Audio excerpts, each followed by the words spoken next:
चौपाल रे सब बड़ा बडेरा, सब बड़ा बडेरा वो जी, सब लोग लगाया वो जी, पादरिया ने संगला वो जी।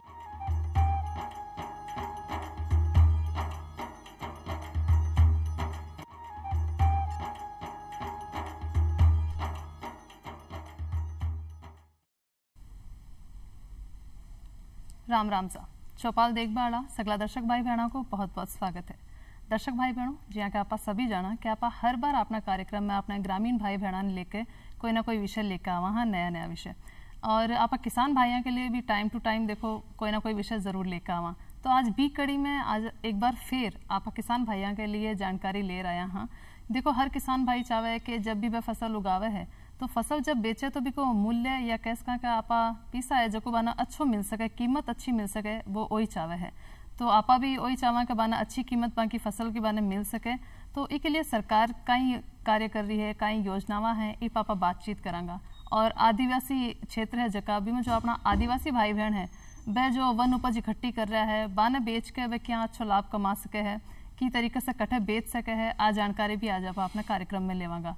और आज आपनो विषय है किसाना की सेवा में कृषि उपज मंडियां। और ये विषय पर आपने जानकारी देने के लिए अपना मेहमान है बांस में मिलवाऊँ आपने। आप हैं भगवान सहाय जाटवा जी, आप सहायक निदेशक व सचिव हैं कृषि उपज मंडी जयपुर से। बहुत बहुत स्वागत है आपको जाटवा जी। धन्यवाद सर।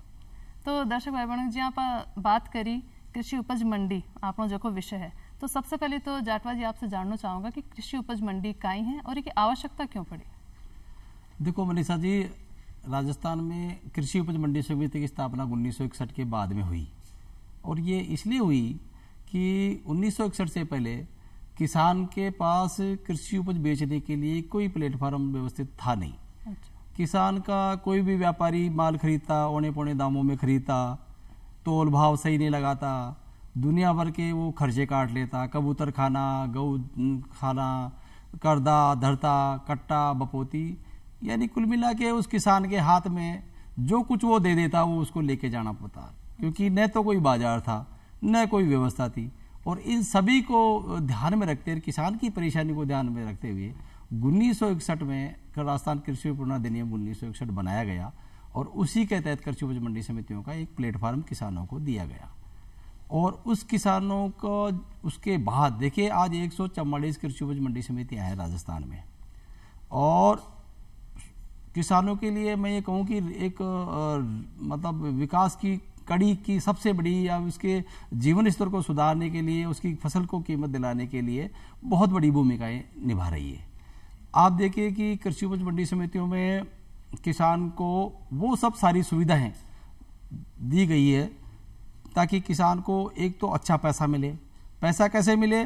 खुली नीलामी से मिले, उसको किसी प्रकार की कटौती उसके भुगतान में उसके नहीं हो, किसी भी प्रकार का उसके तोल मोल भाव में जो भी कोई अगर परेशानी हो तो उसके लिए सरकारी एजेंसी कृषि उपज मंडी समिति स्थापित की है, जहाँ कृषि उपज मंडी समिति का स्टाफ, मंडी समिति के सेक्रेटरी, पूरा एक सिस्टम तैयार किया गया, मैकेनिज्म तैयार किया गया। और वो उस किसान की सुविधा के लिए, किसान को किसी भी तरह की परेशानी नहीं हो, इन सबको वहाँ व्यवस्था दी गई है कि किसान खुले मन से अपना माल लेके आवे, खुली प्रतिस्पर्धा में माल को बेचे, नगद भुगतान लेके जावे और किसी भी प्रकार की परेशानी हो तो कृषि उपज मंडी समिति में ये व्यवस्था करें। बिल्कुल, जो पहले के किसाना ने बाजार उपलब्ध को नहीं हो बाना ओना पुना दाम में कोई बिचौलिया ने बेचना पड़तो, तो अब कैसे कहाँ का आप मंडिया के माध्यम से बाने एक बाजार मिलो है जिसे आप सही कीमत ले सका। हाँ बिल्कुल, आपने सही कहा।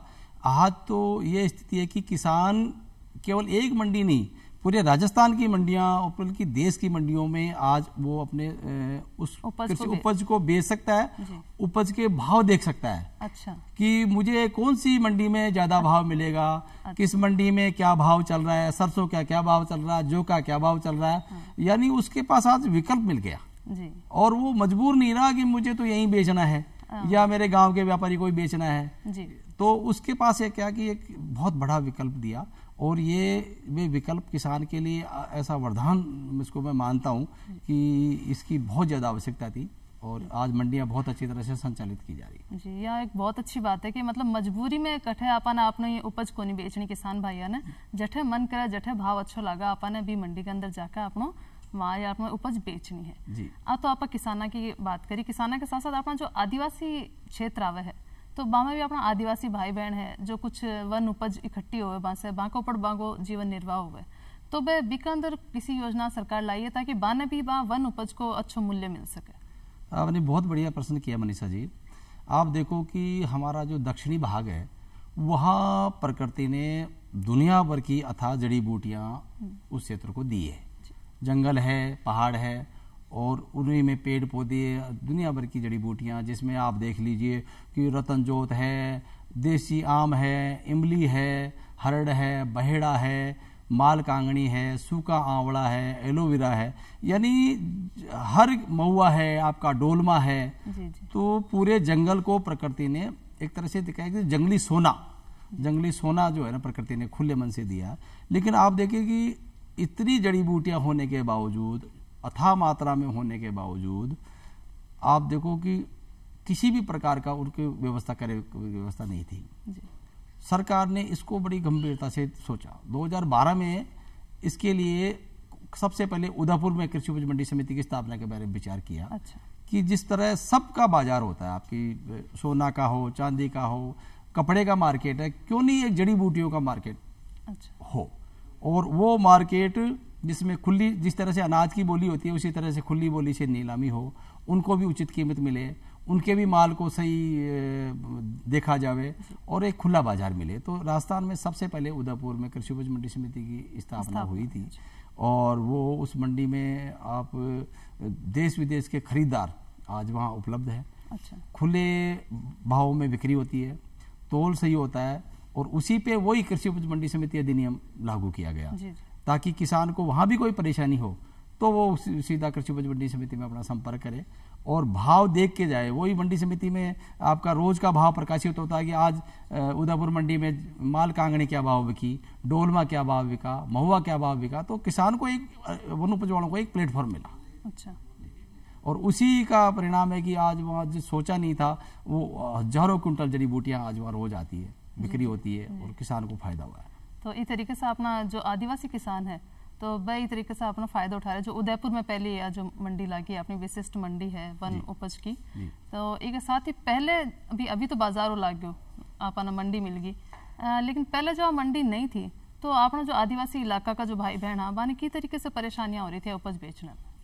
देखो मनीषा जी, ये आपकी जो मंडी स्थापना अभी हुई है, इससे पहले क्या था कि एक्चुअल में किसान का जो शोषण हो सकता है ना, उस तरह के कानून थे। आप देखो कि भारतीय वन अधिनियम 1927 और राजस्थान वन वहन नियम 1957 लागू था। इस नियम में क्या था कि कोई भी आदिवासी, धारा जो इनके नियम 41 है उसमें था कि कोई भी आदिवासी अपनी वन उपज को बिना ट्रांजिट परमिट जारी करे परिवहन नहीं कर सकता। और ट्रांजिट परमिट का मतलब ये था कि 1 रुपए में वन विभाग से पहले वो टीपी जारी करावे एक आदिवासी, और उसके बाद उसको अपने चाहिए वो 5 किलो का ही माल हो, उसको ले जाने के लिए पहले टीपी जारी करो। और टीपी कहाँ मिले? आपकी जिला अधिकारी कार्यालय में। तो आपका टीपी कानून था जिससे आदमी अपनी परिवहन नहीं कर सकता।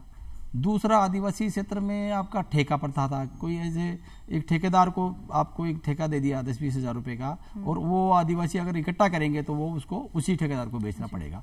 तो एक तरह तस्करी टाइप का व्यापार था, खुले में बेच नहीं सकते थे, ट्रांसपोर्टेशन कर नहीं सकते थे, और मंडी समिति में कोई आपका मंडी समिति ऐसा कोई बाजार नहीं था। तो आदिवासी के लिए वो वन उपज करीब 99% वन उपज जंगल में खत्म हो जाती थी, कोई उसका उपयोग होता नहीं था। इतने बैरियर, इतने अवरोध थे कि कोई व्यवस्था हो नहीं पाई। लेकिन सरकार ने इसको बहुत अच्छी तरह से लेके और पहली राजस्थान की वन उपज मंडी बनाई, और टीपी कानून जो था 1957 का था, 1941 का था, उसको समाप्त किया। ठेका प्रथा समाप्त हुई और एक खुला प्लेटफॉर्म आदिवासी या वन उपज के जो लोग थे उनके लिए खुला मार्केट एक उपलब्ध कराया। और उसी से जो है ना वहाँ मंडी के आज देखिए कि इसका प्रभाव देखिए कि जो वन उपज आपके मंडी स्थापना से पहले 5 रुपए किलो हुआ करती थी। उदाहरण के लिए मैं आपको फुआड़ का दूं, 5 रुपए किलो की जो फुआड़ थी, जो औने पौने दामों में बेचते थे उसको, वो 60 रुपए किलो हुई पहले साल में ही। यानी 10 गुना तक भाव में उसको वृद्धि का फायदा मिला, क्योंकि उसको खुला प्लेटफॉर्म मिला। और क्योंकि ये जड़ी बूटियां वनोपज जो है बहुत गुणकारी है और बहुत कीमती थी, ये सब विदेशों में जाती थी या वो इसको जड़ी बूटी वाले बड़े बड़े इंडस्ट्रीज जाते थे, उन तो दोनों को एक जगह प्लेटफॉर्म पे मंडी समिति ने किया, क्रेता विक्रेता को एक साथ स्थापित किया और उसी का फायदा मिला कि बिचौलिए खत्म हो गए, औने पौने दामों से बेचने की मजबूरी खत्म हो गई और दोनों को ही लाभ हुआ। क्रेता को जहां अच्छी चीज मिली वहीं विक्रेता को अच्छा पैसा मिला। एक आप क्योंकि आदिवासी भाई बहना की बात करें तो बटे देखा आप ज्यादातर शिक्षा कम है बहुत या कम शिक्षित हो गए तो इसमें जागरूक कम हो गए तो बाने जानकारी ही नहीं हुए कि आपा की तरीके से यहाँ उदयपुर में आपनो खुले है मंडी खुली है बिकी भी जानकारी नहीं है तो बर्तक माल बेक यहाँ पुगाओ तो बाने जागरूक करने के लिए कहीं मंडी समिति कुछ काम कर रही है। हाँ, ये बात बिल्कुल सही है कि जानकारी के अभाव में जो है ना अभी बहुत लोगों को जानकारी हो सकता नहीं हो, लेकिन मंडी समिति ने अपना पूरा प्रयास किया। आप देखिए कि उस समय हर गांव तक पहुंचने के लिए सरकार ने कठपुतली उसके माध्यम से गांवों को जागृत किया कि देखो भाई कृषि उपज मंडी समितियां खुल गई है वन उपज की, अब आपको कोई नहीं रोकेगा। तो जो प्रचार प्रसार के माध्यम थे, रेडियो था, दूरदर्शन था, अखबार का माध्यम था, लोगों से जनसंपर्क का माध्यम था, बड़ी बड़ी सभाएं थी, वो सब गांवों में की। यहाँ तक कि कठपुतली का कार्यक्रम गांवों में उन्हीं की भाषा में उनको समझाया गया कि देखो ये बहुत फायदे का काम है, अब आपको कोई परेशानी होने वाली नहीं है, आप लोग जो है क्या नाम कृषि उपज मंडी समिति में माल लाओ, आपको ये सब कानून से अब मुक्त कर दिया गया है। तो प्रचार प्रसार अच्छा किया गया और उसका अभी और दूसरा क्या कि अभी एक चीज आपकी इसमें जो आवश्यकता थी जो बता रहा है अवरोध का कारण, क्योंकि उदयपुर में जड़ी बूटी की मंडी खुली है लेकिन वो तो क्षेत्र बहुत लंबा है। आपका डूंगरपुर है, बांसवाड़ा है, कोटड़ा है, झाड़ोल है, फलासिया है। तो सरकार ने इससे 2 कदम और आगे बढ़ के काम किया। अभी कोटड़ा में कृषि उपज मंडी समिति खुल गई है और वहाँ कृषि जिन्सों की नीलामी शुरू की जा रही है। तो अभी ये कि जितना उदयपुर में जिस तरह की व्यवस्था है वैसे अब ग्रामीण क्षेत्रों में भी इसके खोले जाने की व्यवस्था की जाए तो ये फायदा मिलेगा। तो वो तो है कि आप क्या जागरूक कर रहे हैं, कोई कठपुतली का कार्यक्रम दिखा के या दूरदर्शन के माध्यम से या आप FM कमा या रेडियो के माध्यम से हर तरीके से आप अपने भाई बहना ने आप जागरूक कर रहे हैं। और एक साथ ही आदिवासी क्षेत्र की आप बात करा तो बड़े दिक्कत हो आने जाने में कोई परेशानी है बाने किसान भाइयों ने, अगर वह अपना माल या जो भी वो इकट्ठो कर है वन उपज तो बिना मंडी तक लाने में कोई दिक्कत हो रही हो या बाने भंडार या सुरक्षित रखने के लिए इकट्ठो करके रखने के लिए कोई व्यवस्था मंडी? देखिए वैसे तो सरकार ने एक आपणी मंडी परिवहन सेवा योजना लागू की है। अच्छा। और उस योजना में यह है कि आदिवासी सरकार के द्वारा एक बस संचालन की व्यवस्था है। अच्छा। वाहन ताकि वो गांव से जाके किसानों की उपज छोटी होती है, किसी के 20 किलो इकट्ठा किया, 5 किलो को 40 किलो इकट्ठा किया, इस तरह से जो है ना वो लोग इकट्ठा करके और अपने वहाँ रखते हैं और एक बसों के माध्यम से सरकार द्वारा जो अपनी मंडी परिवहन सेवा योजना चालू की है, योजना स्वीकृत की है, उसके तहत वो लोग अब मंडियों में आना शुरू करेंगे। अच्छा। तो मंडी समिति निःशुल्क उनको बस में मंडी समिति तक लाएगी। अच्छा। और उसके बाद उनको वापस छोड़ेगी। तो एक सरकार की बहुत महत्वपूर्ण योजना है और इससे प्रचार प्रसार भी होगा और किसान को आने की सुविधा मिलेगी। बिल्कुल, आप बहुत एक अच्छी बात मन लगी कि देखो किसान भाई सबसे पहले आई लगा कि आप जिसे क्षेत्र में रह रहे हैं आने जाने की सुविधा कम है तो एक परेशानी लगा कि आप अपनो माल है जो को लेकर आप मंडी तक क्या जावांगा, क्या सुरक्षित बैठे पुगावांगा और क्या वापस आवांगा, आ एक दिक्कत बहुत बड़ी हुई।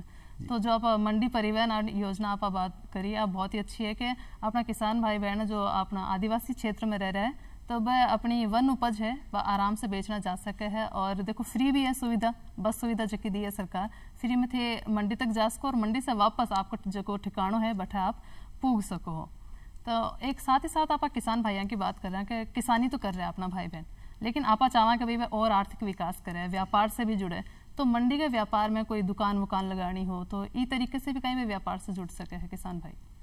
देखो वनिशा जी, ये आपने अच्छा प्रश्न किया और आज की ये आवश्यकता भी है कि किसान का जो परिवार है वो केवल कृषि तक ही सीमित नहीं हो, व्यापार तक भी जावे। तो सरकार ने इसके लिए 2 व्यवस्था कर रखी है ना। एक तो ये कर रखी है कि हम लोग कृषि उपज मंडी समितियों में जो भी दुकानें या भूखंड आवंटन करते हैं उसमें महिला किसानों को 20% की भागीदारी देते हैं। अच्छा। तो आप जब मंडी में आपके परिवार की दुकान होगी, महिला के नाम दुकान होगी, तो उसका परिवार निश्चित रूप से व्यापार से जुड़ेगा। और ये योजना में बहुत किसानों को मंडी समिति में दुकानें अभी तक दी जा चुकी है। एक तरीका तो ये है। तो में महिला कौन सी आगाज के मतलब इसमें महिला आवंटन में वो महिला आवंटन में भागी होती है जिसके 1 बीघा जमीन हो, नाम हो और वही महिला आती है। अच्छा, दूसरा जो तरीका है इसमें व्यापार से जुड़ने का, तो सरकार ने बहुत अच्छी योजना सरकार ने जारी की है 2019 में, इसको राजस्थान कृषि निवेश प्रोत्साहन योजना 2019। अच्छा, इसमें किसान का कोई भी किसान कृषि जिन्स के उत्पादन के साथ उसका प्रसंस्करण करता हो, अच्छा, या कोई कोल्ड स्टोरेज वेयर हाउस बनाना चाहें, अच्छा, या छोटा मोटा कोई उद्योग लगाना चाहें, हाँ, तो उसके लिए सरकार ने 50 लाख मतलब 50% तक की सब्सिडी सरकार ने दी है। अच्छा, यानी तो 2 करोड़, हाँ, उद्योग लगा सकते हैं आप। 2 करोड़ तक आप प्रोजेक्ट अगर लगाते हैं, अच्छा, तो सरकार उसमें 1 करोड़ तक की सब्सिडी लगाती है। अच्छा, अनुदान देती है। अच्छा, साथ में ब्याज का अनुदान देती है 6%। अच्छा, तो किसान का जो है वो उसको अपने घर छोटा मोटा उद्योग लगाए, उसको ब्याज की छूट, उसको मूल पूंजी में से छूट। अच्छा, तो इस तरह की सरकार ने योजना है, और इससे क्या नाम है, इस योजना का बहुत प्रचार प्रसार भी हो रहा है सरकार ने, और बहुत लोगों ने इसका लाभ भी उठाया है। और इससे क्या कि क्या नाम, लोग इससे भागीदारी किसान से व्यापार की तरफ जुड़ेगा, और सिर्फ किसानों को जुड़ना चाहिए, तो आर्थिक आय भी अपनी अधिक से अधिक होगी। एक के साथ ही आप जानना चाहेंगे कि राजीव गांधी कृषक साथी योजना है, तो एक बार में आप जानकारी लेना चाहूंगा कहीं है। मनीषा जी, देखिए किसान जो है ना वो दिन रात मेहनत करता है खेतों में, और उसके खेत में काम करते समय कई तरह की परिस्थितियां आ जाती है जी। तो इसमें केवल किसान और इसमें इस योजना में किसान और खेतीहर मजदूर और मंडी समिति का जो पलदार हमाल है वो सब शामिल है। तो देखिए परिस्थिति कैसी आती है कि आदमी खेत में काम कर रहा है, आकाश से बिजली एकदम से गिर गई और किसान की मौके पे डेथ हो गई। आप देखो बिजली का करंट लग जाता है, रात को काम कर रहा है और उसको सांप जानवर ने काट लिया, तो उसकी डेथ हो जाती है।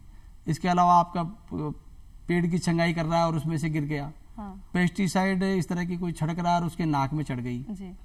आपको देखो ट्रैक्टर या कृषि यंत्रों का वो उपयोग करता है, उसमें आपके दुर्घटनाएं अंग भंग हो जाता है आदमी, या उसकी दुर्घटना में मृत्यु हो जाती है। कुआं खुदाई कर रहा है और उसमें आदमी की डेथ हो गई। तो ये कई तरह की घटनाएं हैं जो करते हुए नहीं चाहते हुए भी दुर्घटना हो जाती है, आदमी मृत्यु हो जाती है और अंग भंग हो जाता है। तो ऐसे में कृषि उपज मंडी समितियों के माध्यम से राजीव गांधी कृषक साथी योजना में मृतक परिवार के आश्रितों को तो 2 लाख रुपए की सहायता दी जाती है। अच्छा। और अंग भंग में अलग है, जैसे एक छोटी सी अंगुली भी अगर कट गई तो उसमें भी 5,000 की सहायता है। अच्छा। तो इस प्रकार अंग भंग भी अगर हुआ है तो उसमें भी किसान को उसकी सहायता दी जाती है।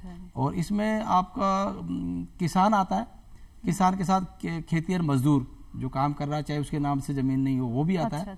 और मंडी समिति में काम करने वाले आपके हमाल पलदार आते हैं। हाँ, और ये मैंने यहाँ तक भी है इसमें कि कृषि उपज मंडी समिति में अगर कोई आदमी अपनी फसल बेचने आ रहा है या फसल बेच के जा रहा है और रास्ते में कोई दुर्घटना होगी, तो उसमें भी आर्थिक सहायता कृषि उपज मंडी समिति के माध्यम से दी जा रही है। अच्छा, बहुत इसको ये राजीव गांधी कृषक साथी योजना में जी। तो योजना की बात हुई कि आप की तरीके से, लेकिन कई बार हुआ है कि अपना भाई बहना को लाभ नहीं मिल पा रहे, सब नहीं मिल पा रहे, तो कई वजह क्यों को नहीं मिल पा रहे और किस तरीके से वह लाभ ले सके, आवेदन की तरीके से कर सके, कितने टाइम में कर सके है, बस जानकारी हमारे भाई बहना ने जरूर दे। देखिए, वैसे तो कृषि साथी योजना में किसानों को मंडी समितियों द्वारा पूरी जानकारी दी जाती है। बड़े बड़े होर्डिंग पोस्टर हम लोग लगाते हैं, मंडी समितियों में लगाते हैं, बाहर भी लगाते हैं। तो योजना की जानकारी लोगों को पर पूरी होनी चाहिए। कई बार छोटी सी कमी के कारण उसको योजना का लाभ नहीं मिल पाता। ये आप अच्छा क्वेश्चन किया आप लोगों ने। तो मैं किसान भाई से कहना चाहता हूँ कि देखो, वैसे तो किसी घर में दुर्घटना होनी नहीं चाहिए, लेकिन अगर हो गई है मान लो, तो क्या करते हैं कि किसान परिवार पे अचानक दबाव आ जाता है कि चलो कोई डेथ हो गई, करंट लग गया या कुएं में डूब गया, चलो उसको फटाफट दाह संस्कार कर दो। ऐसे में क्या करते हैं कि आनंद फानन में न तो कोई पुलिस एफआईआर दर्ज कराते हैं, न पोस्टमार्टम कराते हैं। तो सबसे पहले किसान को ये मेरे मतलब जानकारी देना चाहूँगा कि ऐसी कोई भी घटना घट गई, उसको स्पष्ट रूप से सबसे पहले उसकी प्राथमिकता दर्ज करावे जी। एफआईआर सबसे पहले दर्ज करानी है। हाँ, मृत्यु की स्थिति हो गई है तो चौकी में जाकर, हाँ, और अगर उसके बाद उसका पोस्टमार्टम जरूर करावे। अच्छा। और स्पष्ट कारण बतावें। तो ये दोनों घटनाएं इस योजना में लाभ देने के लिए बहुत आवश्यक है जी। और उसका आवेदन को आप समय पे मंडी समिति कार्यालय में जमा करावे जी। इसमें 6 महीने की अवधि में मंडी समिति ही अपने स्तर पर निस्तारण कर देती है। अच्छा। उसकी फाइल को कहीं भेजने की आवश्यकता नहीं होती है। लेकिन जैसे जैसे विलंब अगर होता है तो फिर उच्च स्तर पे फाइल को शिथिलता के लिए भेजा जाना पड़ता है। और ये अधिकतम 15 महीने की जो है अवधि है। तो ऐसी स्थिति नहीं आवे तो समय पे FIR पोस्ट पर इसमें बहुत ज़्यादा आवश्यकता नहीं है। मंडी समिति में जाके संपर्क करके उसकी जानकारी पूरी ले लें। और इसमें है कि 30 दिन में मंडी समिति के पास अगर दावा आ गया और कानूनी रूप से बिल्कुल वो सही है तो मंडी समितियाँ केवल 30 दिन में उसको, अधिकतम 30 दिन में उसको सहायता प्रदान कर देती है जी। तो मतलब 6 महीने के अंदर अंदर आपाना दुर्घटना जो भी हुई है 6 महीने के अंदर अंदर आपाना आवेदन कर देना है। हाँ, कृषि उपज मंडी समिति में इस निस्तारण के लिए 6 महीने में कर सकते हैं। अच्छा। लेकिन अधिकतम अवधि तो आपकी 15 महीने तक है। अच्छा। लेकिन वो उतनी शिथिलता में फिर स्वीकृति के लिए ऊपर जाती है। तो फिर भी मतलब किसान भाई ना आया है कि आप जितो जल्दी हो सके हाँ इनमें अपनो कार्यवाही करें आगे से आगे। एक आप एक कृषि मंडी की बात करें तो जब किसान भाई कृषि मंडी जावे अपनी उपज बेचने के लिए तो वे कौन कौन सी बातों को ध्यान रखेगा जिससे बने अच्छी कीमत मिल सके बने? ये देखिए, किसान भाई अपनी जब फसल तैयार हो गई या उसको बेचने के जाना चाह रहे हैं तो सबसे पहले तो वो आसपास की मंडियों के भावों की जानकारी करें। ठीक है, उसको लगे कि उस प्रमुख मंडी में भाव ठीक मिलते हैं तो कोशिश करें कि उस मंडी में जावें। क्योंकि इसमें थोड़ा सा ध्यान नहीं रखते किसान भाई, जल्दीबाजी में क्या करते हैं कि इधर फसल निकाली, थोड़ी सी मिट्टी में पड़ गई, थोड़ी सी बाहर बिखर गई, उसको ट्रैक्टर में डाला और उसको लेके चले गए, उसमें कुछ कचरा मिल गया और इस तरह से व्यवस्था हो गई। क्योंकि किसान अपनी माल को थोड़ा साफ सुथरा करके लाए, ग्रेडिंग करके लावे तो उसके दूर से ही नजर आती है कि अच्छी फसल है, बहुत बढ़िया। तो उसको आप एक तो ग्रेडिंग करके छान के अच्छी तरह से अगर लाएंगे, रही पैकिंग करके लाएंगे तो एक तो पैकिंग करके जरूर लेके आओ कृषि उपज मंडी समिति में। आजकल कृषि उपज मंडी समिति में सरकार द्वारा जो है ग्रेडिंग मशीनें स्थापित कर दी है। अगर वहाँ घर पे नहीं कर सकते तो कृषि उपज मंडी समिति में ग्रेडिंग करावें। अच्छा। दूसरा, अगर आपकी कृषि उपज मंडी समिति में लैब टेस्टिंग मशीनें भी स्थापित हो गई है। अच्छा। तो उसके माल को ऑक्शन से पहले सबसे पहले उसको लैब जरूर करावे। अच्छा, माल की जांच हो, मतलब माल की जांच करवा ले, उसको निःशुल्क है आपकी। अच्छा। अगर आप सरसों लाए हैं तो आप पहले उसकी जांच करा लेंगे। हाँ। तो आपको पता चल जाएगा कि इसमें ऑयल परसेंटेज कितना है। और डेफिनेटली जब उसका 43%, 42%, 41% का पता चल जाएगा तो उसके साथ कोई बोली में भेदभाव नहीं हो सकता है। तो आप मंडी समिति की ये जो सुविधाएं हैं उनका लाभ लेवें और बिल्कुल खुली डेयरी में हम लोग ऑक्शन करवाते हैं ताकि किसी तरह का वो उसके जो वो नहीं हो, और ओपन ऑक्शन होता है तो भाव मिला। और फिर भी उसको किसान को ये लगे कि उसका भाव सही नहीं मिला तो ये कोई आवश्यक नहीं है कि वो कृषि उपज मंडी में बेचे ही बेचे। वो आप बिल्कुल अपनी माल को, फसल को वापस रख सकता है प्लेटफॉर्म पे। अच्छा। सुरक्षित मंडी समिति ध्यान रखती है, उसको अमानत में किसी व्यापारी का रखना चाहे तो व्यापारी का रखे और उचित समय आने पे उसको बेचे जी। अब मंडी में जहाँ किसान भाई आप जाओ फसल बेचने तो कभी कभी सुबह सुबह ही चला जाओ, बेचारा निकल जाओ तो कई बार होगा खाने पीने को ध्यान ही को नहीं माने, तो खाने पीने की भी कहीं व्यवस्था है क्या मंडी में? हाँ, देखिए, ये बात बिल्कुल आप सही फरमा रहे हैं। कृषि उपज मंडी समिति में आज किसान के लिए किसान कलेवा योजना लागू कर रखी है ना। और उसमें ये है कि किसान, चूंकि बात बिल्कुल सही है, सुबह से निकल जाता है, बिना खाए निकल जाता है, तो मंडी समिति ने उसमें जो है किसान कलेवा योजना आजकल मंडी समिति में स्थापित कर रखी है। अच्छा। और किसान को केवल 5 रुपए देने हैं, बाकी शेष रुपए हम ये जो है ना, शेष जो भी राशि होगी ठेकेदार को मंडी समिति देती है। 40 रुपए तक हम लोग किसान कलेवा योजना में खर्चा करते हैं। अधिक आए तो वो भी कोई बात नहीं, लेकिन वो बढ़िया खाना मिलता है वहाँ। अच्छा। और किसान कलेवा में उसको सब मौसम के हिसाब से सब्जियां या मौसम के हिसाब से गुड़ या छाछ जो भी गर्मी सर्दी के हिसाब से उसको देते हैं।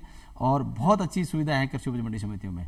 और निश्चित रूप से आदमी को, किसान को वहाँ बिल्कुल खाना खाना चाहिए और सरकार की बहुत अच्छी स्कीम है। एक मंडी समिति की आप बात कर रहे हैं तो मंडी समिति के आय व्यय को माध्यम का है, वो भी जानना चाहूंगा भी क्या आय हो रही है, क्या व्यय हो रहे हैं? देखिए, वैसे तो कृषि उपज मंडी समितियों का अपने आय का स्रोत खुद का है। कृषि उपज मंडी समितियों को मंडी शुल्क के रूप में जो राजस्व प्राप्त होता है उसी से उसका संचालन होता है, उसी से उसके व्यय होते हैं। और खास तौर से आप देखो कि मंडी समितियों में जो विभिन्न प्रकार की योजनाएं जो आपने बताई ना। हाँ, अभी जो बात करी आप विकास योजना बात की, जैसे किसान कलेवा योजना है, तो ये सब खर्चा कृषि उपज मंडी समितियां उसी आय से करती है। अच्छा। आपको कृषक साथी योजना है तो उसमें जो खर्चा होता है वो उसी में से करते हैं। पर इसके अतिरिक्त भी मंडी समितियां करती है। अच्छा। आपकी गाँव में संपर्क सड़कों का, गाँव किसान आराम से मंडी में पहुंच पाए तो संपर्क सड़कों के निर्माण में मंडी समितियां खर्च करती है। अच्छा। प्रचार प्रसार में मंडी समितियां खर्च करती है, मतलब विकास के कार्य में मंडी समितियां भी खर्च करती है। और जी बिल्कुल, तो जाटवा जी आप आया, हमारे दर्शक भाई बहनों ने, किसान भाई ने इतनी अच्छी जानकारी दी तो के लिए आपको धन्यवाद। और अपने किसान साथियों मैं कहना चाहूँगी भैया अब गर्मी बहुत आ रही है तो अपने आप स्वास्थ्य को भी ध्यान रखो काम के साथ साथ। और ये के साथ ही आप आज की कार्यक्रम से लें विदा। राम राम से। राम राम से।